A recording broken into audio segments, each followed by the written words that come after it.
The glass is shattered, and I didn't know how that would shatter my life for the better.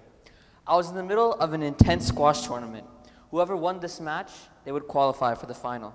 It was the last game, and I was leading by a margin of 1 point. It was really tight between the two of us. A squash ball, if you're not aware, is around the size of your eye, very small and very quick. I don't have time to explain the entire scene, but all you need to know is that during one of these intense points, the ball hit his eye and split his retina in half, having him to go to the emergency room. That one point in my squash career changed my life. The fear of being put in that tight box, that tight and small room, killed me on the inside. That fear of what if the ball would come into my eye? What if the ball would come into my eye and would do the same thing? The racket didn't feel right in my hand again. It felt like some mysterious object that I didn't even know what it was. I felt like they were, however, I had a deep still affection for racket sports. However, I didn't want to play squash again. I was done with it. However, I still felt like the only thing that I could do right was racket sports. That night, I went home, I saw one of my sister's tennis rackets, and I started swinging, even though she was yelling at me not to break it. Although, tennis, it was. Throughout history, there have been many examples of people who were good at one skill, but they changed to another and succeeded even more. One famous example of this is Jeff Bezos. If you don't know, before Jeff Bezos started his company, Amazon, he entertained a very lucrative career in computer science at Wall Street. He took on many roles, and very lucrative ones. However, at the age of 31, Jeff Bezos decided to start his company, Amazon. His decision to start Amazon was driven by his belief that taking risks and pursuing his own passion over the security of his job at Wall Street. He often shared that one shouldn't regret the things that they do, a mindset that led him to leave his job and start Amazon. So there was my motivation. There was my plan to leave squash and begin tennis.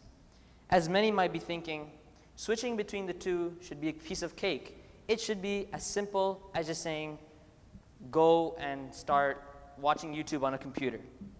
They're both racket sports that involve hitting a ball. Both need you to run around the court. Same thing, right? Well, let me just say, they're two different games that belong in two completely different worlds. I started playing racquetball at the age of 4. I continued playing and practicing with my wonderful dad in the squash courts, as he was a very, very experienced squash player that had been playing for many, many years. Over the course of 6 years, I perfected my squash skills to the best of my 10-year-old self's ability. I had perfected my muscle memory in squash and was able to play squash with relative ease, being able to compete against the adults in the squash courts. I was one of the best young players in my region. All of this made the pain of leaving squash much sharper. However, the new prospective sport wasn't unfamiliar to me, because at the same time I was working on squash, my sister was playing tennis. We would constantly have this competition on who was better at their respective sport. And sometimes we would challenge each other to play games. Like I would go to tennis courts and play against her and see who would be better. So I was familiar with the rules and how tennis worked, but I didn't really know how to play it. Despite this, during my switch to tennis, I suffered with immense amount of struggles. The difference between squash and tennis might just seem like a difference of courts. However, there's a whole nother level of technicality that involves in this switch. And I was determined to make this switch happen. There are 3 main differences between squash and tennis: the grip, the swing, and the equipment.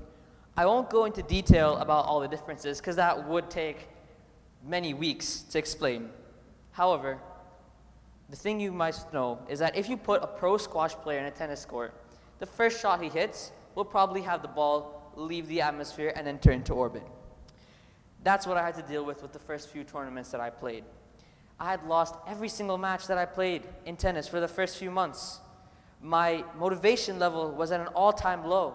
My opponents would laugh at me because every time I would hit, the ball would just sky high and leave the court. Sometimes the ball would even fly out of the court's boundaries and we'd have to go get it from the soccer fields. I remember that the adults would joke and call me an astronaut since the ball would go so high. I thought of quitting. I seriously thought that tennis wasn't for me. And many must assume the same. I thought that if I would have stayed in squash, my results would have been better. But I decided to switch. I decided to switch due to the fear in myself, but also because of the passion that I had that I could be better in tennis. I continued playing tennis because I knew that if I keep working, I'll become the best version of myself. But motivation was a hard commodity.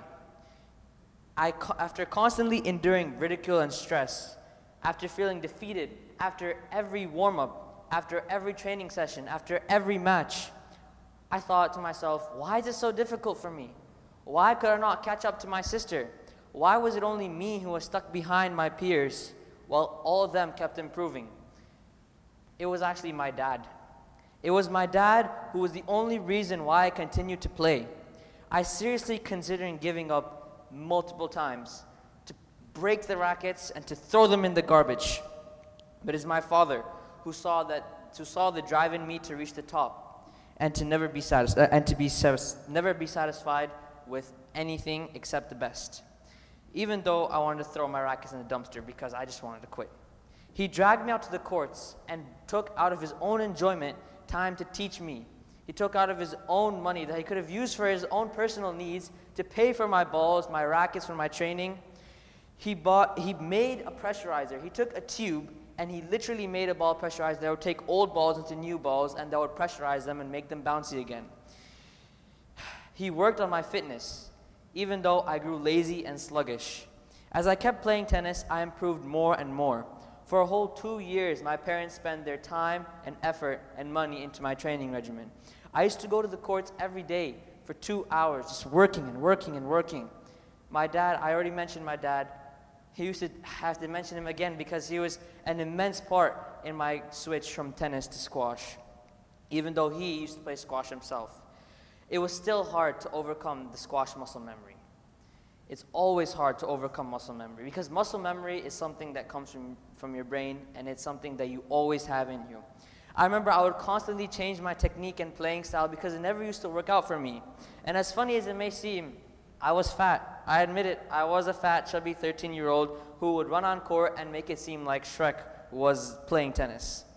But I was persistent in my dream to become one of the best players in Aramco, to be a recognized player that everyone would know in our community. I remember looking up to the likes of the top players in our tennis team and looking at them and being like, one day I will become like them. One day I will be like them. I remember seeing them get scholarships and even some of them playing professionally. And I knew that myself, if I kept working, if I kept pushing and being persistent, I will become like them. Soon enough, this dream that seemed like just an imagination started becoming a reality. Even though the training sessions were still very hard, I always managed to complain about how tough my dad was on me. I slowly began to see progress. I was catching up to the people who had left me behind long ago. My old squash skills had now become a deadly weapon with slices, serves. They had developed my tennis technique into something way more deadly than I could have ever imagined. Some of the traditionally things in squash, like the grip and everything, it's hard to change. However, once you know what you actually have to make the change in, it will make it good. And it will make it the better for you.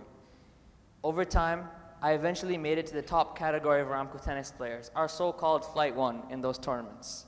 I won multiple medals in other flights, and I've won one Flight 1 match, a tournament. And the best part is, everyone now knows my name. I can't even go into the tennis courts without some little kid coming up to me and being like, oh, is that Hassaan Farooqi? Yo, hello, what's good? That feeling is so good. Through this journey, I learned the invaluable lessons on how the importance of stepping out of my comfort zone and being open to the new opportunities. The challenges I faced were in the past, but the challenges I faced helped me grow into a better person, helped me grow into something that I know that I can be the best at. Switching from squash to tennis taught me that success often requires adapting and evolving. You have to evolve into your new character. You have to adapt to the different environments that you're put into. Embracing new challenges not only led to greater achievements, but also fostered personal growth and resilience. Resilience to what? Resilience to those challenges. Ultimately, my experience highlights that by daring to try something different, we can unlock our true potential in anything and reach the new heights of success. Thank you.